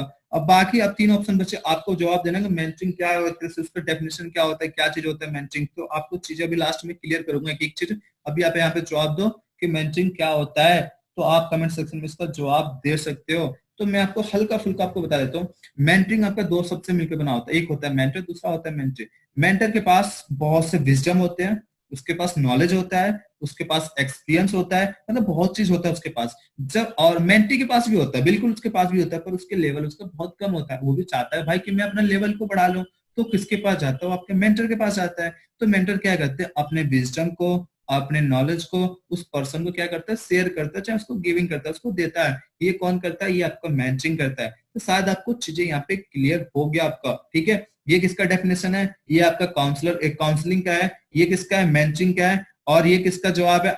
ये इसका जवाब दो आप, पहले सी ऑप्शन का जवाब देना इसका। जैसे इसका जिसने भी जवाब दिया है, ऑप्शन नंबर है उसका बिल्कुल सही है। शेयरिंग या गिविंग विजडम नॉलेज, जो उसके पास है वो अपने मेंटी को शेयरिंग करता है और गिविंग करता है। ठीक है, आप कमेंट सेक्शन में जवाब दे सकते हैं कि जो ऑप्शन नंबर सी है, ये क्या काउंसलिंग का है, क्या मेंटरिंग का है, या फिर आपका कोचिंग का है। तो आप इसका जवाब दे सकते हो। ठीक है, अगले क्वेश्चन पे चलते हैं। तो अगला क्वेश्चन आपके सामने है, मेंटर फोकस ऑन। मेंटर किस चीज के ऊपर फोकस करता है? मोटिवेशनल स्पीकिंग पे फोकस करता है, लर्निंग एंड डेवलपमेंट पे फोकस करता है कि आप कैसे लर्न करोगे और डेवलपमेंट आपका कैसे होगा, बूस्टिंग कॉन्फिडेंस, आपका कॉन्फिडेंस बढ़ाता है, problem solving and decision making, ठीक है, आपकी प्रॉब्लम सॉल्व करता है और आपको डिसीजन मेकिंग में हेल्प करता है। तो जल्दी से बताइए क्या आंसर होगा। तो यहाँ पे देखो, अभी मैंने आपको बता दिया कि मेंटरिंग आपको दो शब्द से मिलकर, एक हो गया मेंटर, दूसरा हो गया मेंटी। तो मेंटर के पास क्या है भाई? मेंटी के पास क्या है? उसके पास नॉलेज कम है, पर मेंटर के पास बहुत ज्यादा है। तो उसके पास एक मेंटी आया, उसके पास नॉलेज कम थी, तो उसके अंदर क्या किया उसने? जो इसके पास विजडम नॉलेज था उसके अंदर ये डेवलप किया, उसके अंदर बढ़ाया। क्या क्या डेवलप किया उसके अंदर? यानी कि क्या किया? उसको लर्निंग कराया, यानी कि अभ्यास कराया, और उसका विकास किया। क्या किया? उसको विकास किया, यानी कि क्या कह सकते हैं, किसी बात के सिखाने या जानने की प्रक्रिया में क्या होता है, ये हमारा मेंटर होता है ना, किसी चीज को जानने या फिर क्या कहते हैं उसको सिखाने की प्रक्रिया, किसी चीज को जानने के लिए या फिर इसको सिखाने के जो प्रोसेस है, हमारा मेंटर हो गया। ठीक है, तो मेंटर क्या करता है? जो मेंटिंग उसके अंदर डेवलप करता है। क्या चीज डेवलप करता है? जो उसको स्किल बता रहा, जो उसको नॉलेज दे रहा है, जो विजडम दे रहा है, जो उसके अंदर शेयरिंग किया, उसी को डेवलप और लर्निंग करता है। तो शायद आपको चीजें यहाँ पे क्लियर हो गया होगा। ठीक है, और यहाँ पे कौन सा जो आपका सी और डी दिख रहा है ना, ये आपका किस में आएगा, ये आएगा आपके काउंसलिंग में, ठीक है। और ये जो आपका ए ऑप्शन दिख रहा, ये आपका किस में आएगा, जब इंक्रीजिंग परफॉर्मेंस है, ये आएगा आपका कोचिंग में। तो इसका भी जिसने जवाब दिया ऑप्शन नंबर बी, उसका बिल्कुल सही है, लर्निंग एंड डेवलपमेंट आ जाएगा इसका, ठीक है। क्लियर है यहाँ तक? आगे बढ़े, आगे चले, चलो ठीक है आगे बढ़ते हैं। तो अगला क्वेश्चन आपके सामने है, role of the mentor is. तो मेंटर का क्या रोल होता है? तो आपका जो मेंटर का रोल है वो क्या होगा? एडवाइजिंग एंड क्रिटिसाइजिंग, आपको एडवाइस देगा, क्रिटिसाइज करेगा। दूसरा ऑप्शन है टीचिंग, एडवाइजिंग, एनकरेजिंग, इसका मतलब आपको टीच करेगा, एडवाइस करेगा, एनकरेज करेगा, हौसला बढ़ाएगा। Asking, listening and helping in decision making, ठीक है। तो जल्दी से बताइए आपका क्या आंसर होगा। देखो अभी तो मुझे नहीं लग रहा कि ये क्वेश्चन आपका गलत होना चाहिए, ठीक है, क्योंकि मैंने आपको मेंटर की डेफिनेशन बता दिया, मैंने उसका फोकस बता दिया। अभी आपका रोल है कि मेंटर का रोल क्या होता है। तो मेंटर देखो ये तो आपका हो नहीं सकता, सी वाला तो हो नहीं सकता। सी वाला इसलिए नहीं हो सकता क्योंकि ये भाई किसका, ये तो आपका काउंसलिंग का, ये तो मैंने आपको बता दिया। अब बचा आपका ए और सी, बी, ए और बी बचा आपका, ठीक है। तो बी ऑप्शन जो उसका कमेंट सेक्शन में जवाब दो, इसका क्या होगा, फटाफट जवाब दो, इसका क्या होगा।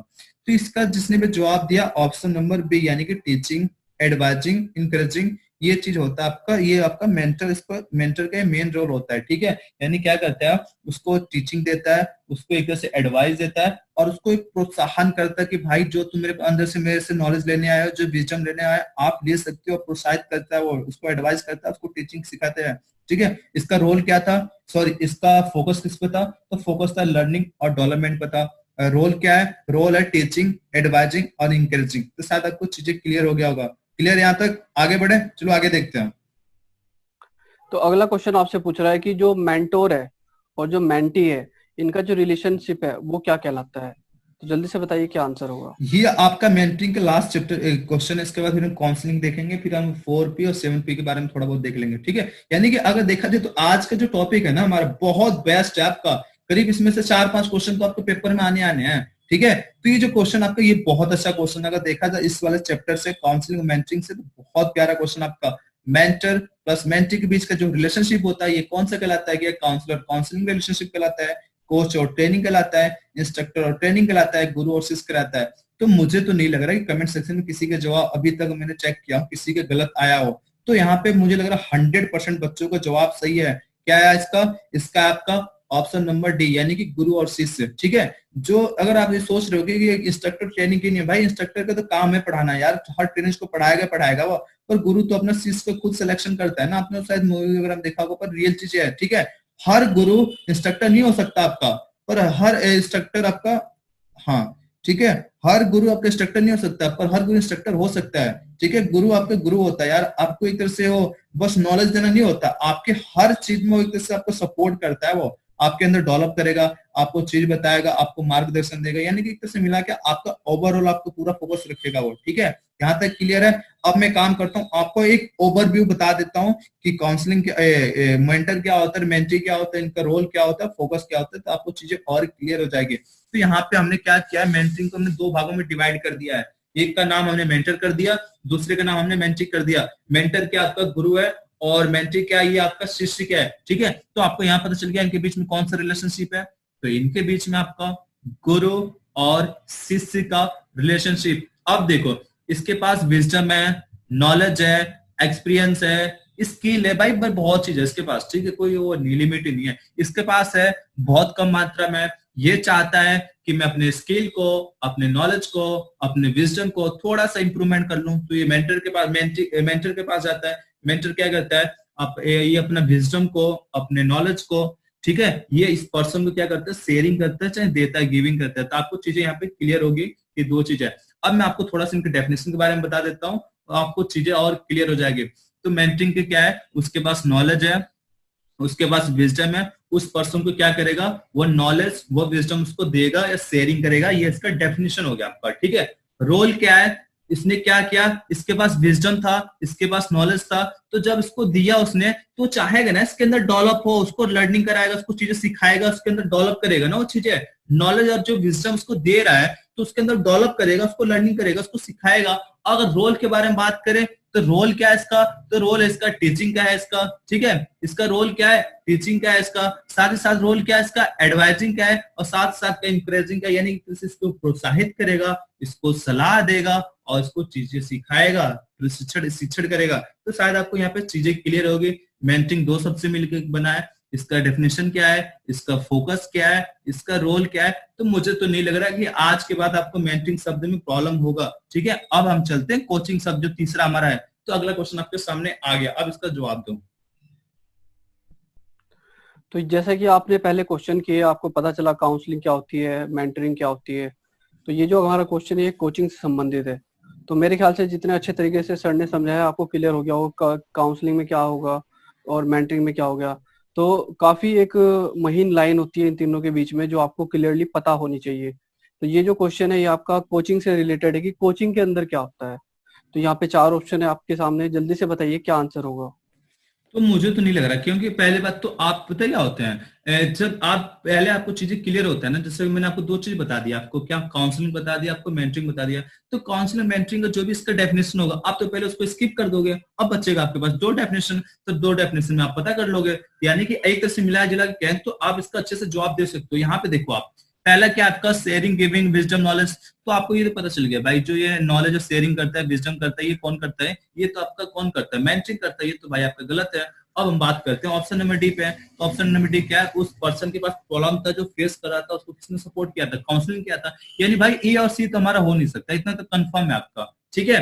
अब हम बात करते हैं ऑप्शन नंबर सी के बारे में, exposing, exiting gift and skill of person. यानी उस पर्सन के पास क्या है, उस पर्सन के पास क्या है, जल्दी आप बताओ। तो उस पर्सन के पास क्या है, उसके पास पहले से एग्जिटिंग गिफ्ट है, उसके पास पहले से, देखो ये आप कोई भी कोच है आपका, ठीक है, जैसे आप क्रिकेटर है, उसके कोच हैं, तो आप उसके पास सीखने जाते हो ना, आप चाहे कोचिंग में हो, तो आप कोचिंग में आप जाते हो उसके पास सीखने के लिए, तो आपको पहले से तो नॉलेज होता है ना उसके बारे में, एग्जिटिंग गिफ्ट उसके आपके पहले उसके बारे में, स्किल के बारे में जो भी नॉलेज आपके पास है, तो उस चीज को क्या करता है, एक्सपोज करता है। कोचिंग क्या करता है, उसको एक्सपोज करेगा, यानी क्या करेगा, उसको एक तरह से उजागर करेगा, उसको प्रकट करेगा। आपके पास तो है, वो दबा हुआ है, थोड़ा सा लिमिटेड है, उसको एक्सपोजिंग करेगा, उसको बाहर निकालेगा, प्रकट करेगा। तो ये काम करता है आपका कोचिंग। तो जिसने भी इसका जवाब दिया है ऑप्शन नंबर से, इसका बिल्कुल सही है। वो क्या करेगा, किसी व्यक्ति के अंदर जो मौजूद उपहार है, जो मौजूद उसके पास जो गिफ्ट है, जो स्किल है, उसको एक तरह से एक्सपोजिंग करेगा, उसको बाहर निकालेगा। तो शायद आपको यहाँ पे चीजें क्लियर होगी। अगला क्वेश्चन देखते हैं। अगला क्वेश्चन आपका ये रहा। तो अगला क्वेश्चन है कोच फोकस ऑन। कोच किस चीज पर फोकस करता है। तो जैसा कि आपने मेंटर के बारे में पढ़ा था, मेंटर क्यों क्या होता है, तो उसका मेन लक्ष्य होता है कि लर्निंग हो, और जो आपका मेंटरी है उसका क्या हो, डेवलपमेंट हो, वो आगे जाए, ठीक है। लेकिन एक कोच जो होता है, कोच का क्या फोकस होता है। आपका अगला क्वेश्चन है कोच फोकस ऑन। कोच किस चीज पर फोकस करता है। तो जैसा कि हमने अभी पिछले क्वेश्चन में बताया कि आपका मेंटर क्या करता है, मेंटर फोकस करता है कि आपको लर्निंग हो, आपकी ग्रोथ हो। तो कोच जो है वो किस चीज पे फोकस करता है। आपने वो भी देखी होगी चक दे इंडिया वगैरह, तो उसमें आपने देखा होगा कि कोच क्या कर रहा है। तो उसी से एक तरीके, वो एक हिंट है। तो आपको जल्दी से बताइए आंसर क्या होगा। इसका देखो ऑप्शन नंबर 1 क्या है, आपको मोटिवेट स्पीच करेगा, आपको इंक्रीजिंग परफॉर्मेंस करेगा, आपको उसका फोकस होता है। फिर आपकी लर्निंग को और आपके एक तरह से डेवलपमेंट को एक तरह से डेवलप करेगा। फिर आपको प्रॉब्लम को सॉल्व करेगा, आपको डिसीजन मेकिंग बताएगा। जिसका ऑप्शन नंबर डी क्या, ऑफ द अबव, यानी कि ऑप्शन नंबर 4 जो है ये आपके ये सही है। ऑप्शन नंबर डी आपको दिख नहीं रहा, कोई प्रॉब्लम नहीं है, आप इसमें से कमेंट सेक्शन में जवाब दे सकते हो। क्या इसका ए होगा, बी होगा या सी होगा, या फिर क्या होगा इसका, आप कमेंट सेक्शन में जवाब दो। तो आपने अगर वो देखा होगा, जो कोई भी कोच होता है ना आपका, जैसे चक दे इंडिया है, उसमें शाहरुख खान वगैरह था, अगर कोई मूवी वगैरह देखते हो, ठीक है, तो उसका जो कोच होता है, कोच का मेन फोकस क्या होता है भाई, तो वो क्या करता है, वो आपको मोटिवेट करता है ना। सबसे पहले उसका मेन मकसद क्या होता है कि आपको एक तरह से स्पीकिंग करके आपको मोटिवेट कर दे। अगर आप मोटिवेट हो गए तो जो भी आप परफॉर्मेंस करोगे, जो आपके पास एक तरह से क्या है, आपके पास कोई भी स्किल है ना, जो तो उसकी मात्रा कम है, तो आप एक तरह से मोटिवेट होगे, तो आप अपने परफॉर्मेंस को बेटर करोगे। जब अपने परफॉर्मेंस को बेटर करोगे तो आपकी परफॉर्मेंस इंक्रीज होगी। तो उसका मेन फोकस किस पे होता है। तो जिसने भी इसका जवाब दिया ऑप्शन नंबर ए, उसका बिल्कुल सही है, यानी कि motivation speaking in the increase performance, यानी कि आपको मोटिवेट करेगा वो, ठीक है। अब मोटिवेट करेगा जिससे कि आपकी जो परफॉर्मेंस है, जो आपका स्किल है, जो आप कम कर रहे थे, आपकी परफॉर्मेंस बिल्कुल इंक्रीज हो जाएगी। तो शायद आपको चीजें यहाँ पे क्लियर हो गई होगी। अगले क्वेश्चन पे चलते हैं। अगला क्वेश्चन आपके सामने है role of the coach is. Coach का रोल क्या होता है, ठीक है। तो 4 ऑप्शन है आपके सामने, जल्दी से बताइए क्या आंसर होगा। तो ये आपका देखा जाए तो कोच का आखिरी क्वेश्चन है। इसके बाद हम थोड़ा बहुत 4P और 7P के बारे में देख लेंगे, उसके बाद सर आपको पोएट्री वगैरह सुना सकते हैं। तो जो कोच होता है उसका रोल क्या होता है, ठीक है, हमने उस डेफिनेशन के बारे में पढ़ लिया, ठीक है, हमने क्या पढ़ा, हमने उसके फोकस के बारे में पढ़ लिया, ये आपका रोल है, तो रोल क्या होता है उसका, तो आपको चीजें क्लियर हो जाएगी, ठीक है।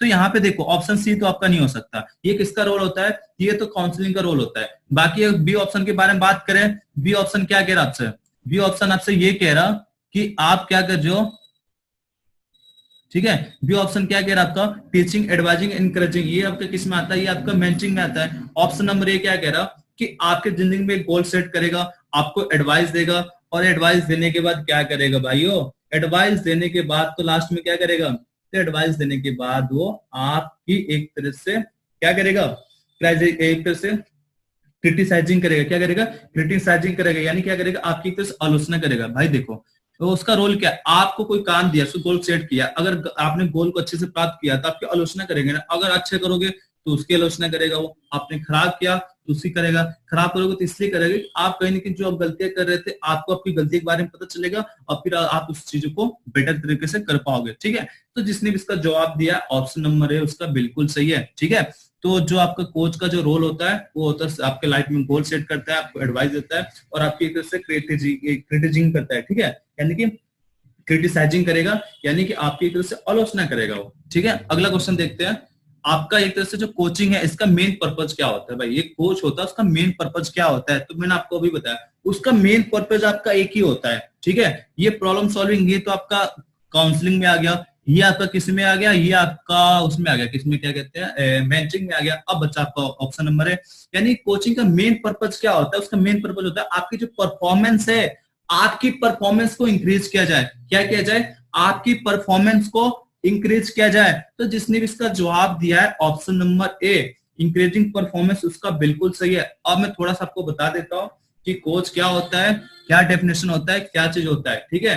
तो जो कोचिंग होता है ये आपको क्या करते हैं, आपके अंदर जो गिफ्ट है, जो स्किल है, उसको एक्सपोज करते हैं, उसको बाहर निकालते हैं, ठीक है, ये हमारा कोचिंग कहलाता है। इसका फोकस क्या होता है, तो आपको मोटिवेशन स्पीकिंग करते हैं और आपकी परफॉर्मेंस को इंक्रीज करते हैं, ठीक है। और इसका रोल के बारे में बात करें तो आपके लाइफ में गोल सेट करेगा, आपको एडवाइजिंग देगा, और एडवाइजिंग देने के बाद क्या करेगा, आपको एक तरह से क्रिटिसाइजिंग करेगा वो, ठीक है। क्रिटिसाइजिंग में क्या होगा, एक तरह से उसमें आपको एक तरह से आलोचना करेंगे, आप अच्छा करो तो अच्छी बात है, नहीं करेगा तो आपको बताएगा ना भाई क्या चीज है क्या चीज नहीं है। और उसका मेन पर्पज क्या होता है, तो उसका मेन पर्पज हो गया आपका आपके परफॉर्मेंस को इंक्रीज करना चाहेगा। तो आपको यहाँ पे चीजें क्लियर होगी कि डेफिनेशन क्या है, उसका रोल क्या है, उसका पर्पज क्या है, ठीक है। अब मैं आपको थोड़ा बहुत यहाँ पे बता देता हूँ हल्का फुल्का। काउंसलिंग आपका दो शब्द से मिलकर बनाया, एक हो गया काउंसलर, दूसरा हो गया आपका काउंसलिंग। मेंटरी आपका दो शब्द से मिलकर बना, मेंटर प्लस मेंटी, और कोच बनाए, कोच प्लस दूसरा क्या चीज है, आप कमेंट सेक्शन में जवाब दे सकते हो कि कोच जो है आपका, कोचिंग आपका कोच प्लस कोच किससे मिलकर बना है, आप इसका जवाब आप कमेंट सेक्शन में खुद दो, क्या होगा इसका। तो यहां तक आपको क्लियर हो गया कि आप कोचिंग के बारे में बता सकते हैं, कोचिंग कोच प्लस किसके मिलकर बना होता है। यानी कि आज क्लास में क्या पढ़ा हमने डीएलपी के बारे में पढ़ लिया, डीएलपी के बारे के बाद हमने क्या पढ़ा, स्ट्रेस मैनेजमेंट, टाइम मैनेजमेंट, और हमने लीडरशिप के बारे में क्वेश्चन देख लिया हमने, साथ ही साथ हमने काउंसलिंग पढ़ लिया, मेंटरिंग पढ़ लिया, कोचिंग पढ़ लिया।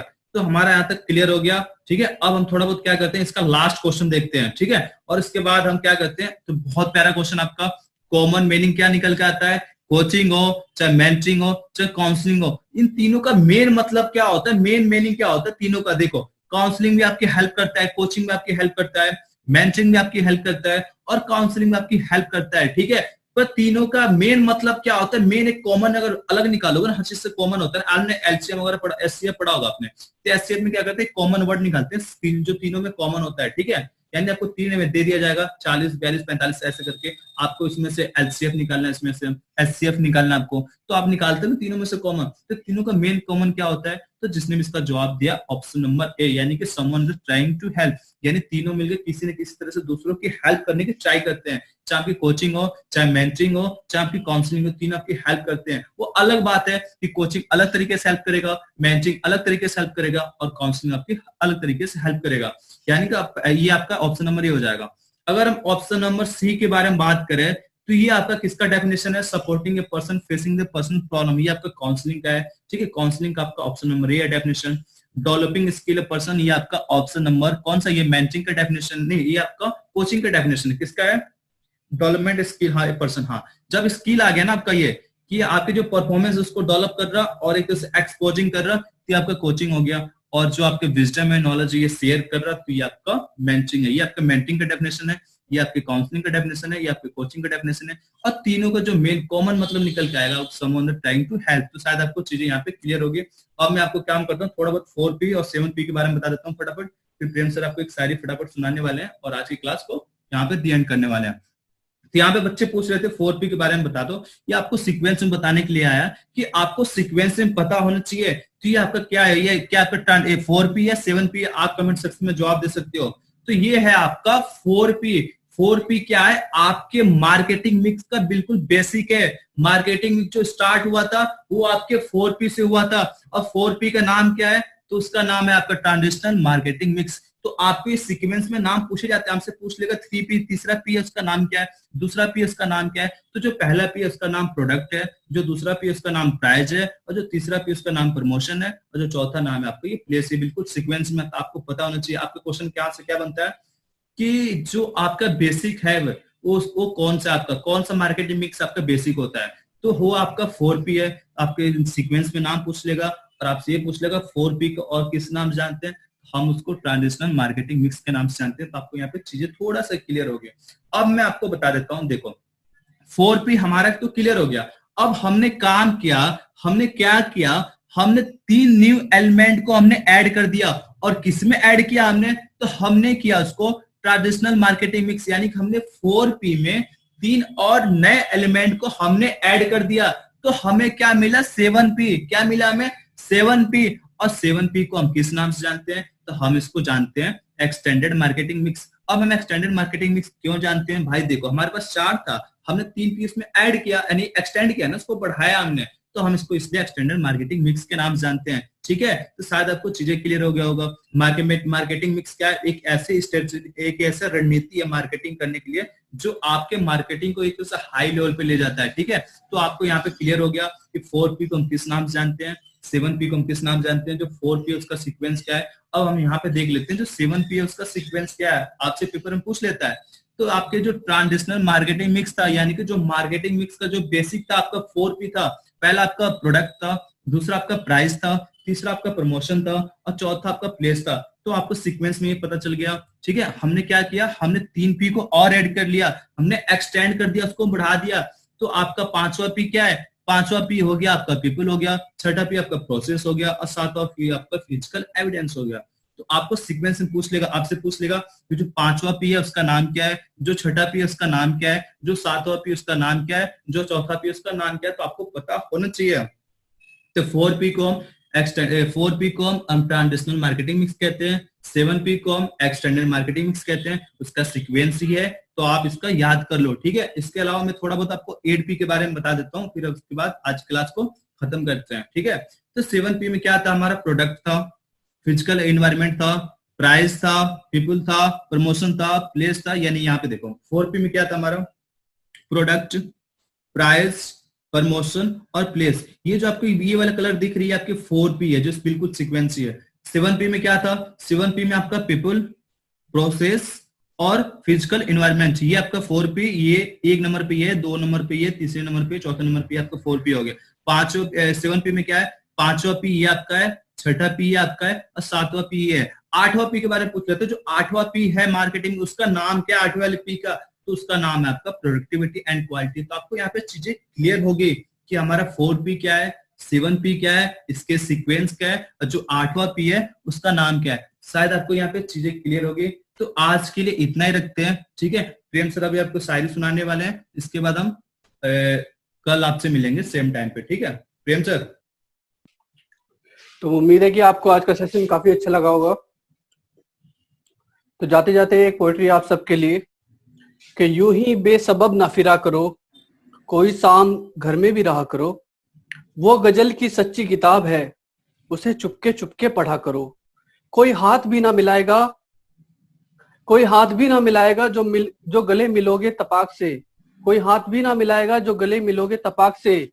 ये नए मिजाज का शहर है, जरा फासले से मिला करो, जरा फासले से मिला करो, क्योंकि कोरोना चल रहा है। Thank you.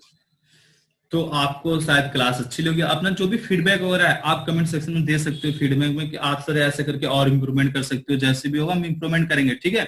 और आप ग्रुप में भी एक तरह से फीडबैक दे सकते हो जैसे क्लास हो इसके बारे में। आज हमने क्या क्या कवर कर लिया, हमने आज डिस्टेंस लर्निंग देख लिया क्या होता है, जो ओपन यूनिवर्सिटी कौन सा होता है, हमने देख लिया लीडरशिप कौन से क्वेश्चन कैसे बनते हैं लीडरशिप पे, हमने देखा काउंसलिंग क्या होता है, मेंटरिंग क्या होता है, कोचिंग क्या होता है। उसके बाद हमने 4P पढ़ लिया, हमने 7P देख लिया, हमने 8P देख लिया, यानी कि आप मिला के आपका ओवरऑल आपका बहुत अच्छा क्लास हो आज का, ठीक है। तो आपका जो भी ओपिनियन है, जो भी राय है, आप कमेंट सेक्शन में दे सकते हो, ठीक है। तो आज के लिए इतना रखते हैं। जय हिंद।